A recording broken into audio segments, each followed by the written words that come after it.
In this video, I'll detail how to reset stopwatch to default on iPhone. So if you have an iPhone and you've been using stopwatch to monitor your labs, maybe during exercise or during a particular assignment, and now it is right time to delete all the stopwatch, or you want to restore the stopwatch back to default, then this video is going to walk you through. So if you found this video, you found this helpful and informative, please don't forget to like and subscribe. Now, to reset stopwatch to default on iPhone, all you just need to do is open the clock application on your iPhone like this. And if you not find it, click on the spotlight search and search for clock. Then you can either click on stopwatch or open the clock application itself. In the clock application page, you should see alarms, stopwatch, and timer. Then click on stopwatch. Here you have access to all your stopwatches and the labs.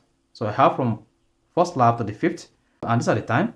Now to reset the stopwatch to default, all you just need to do is click on reset.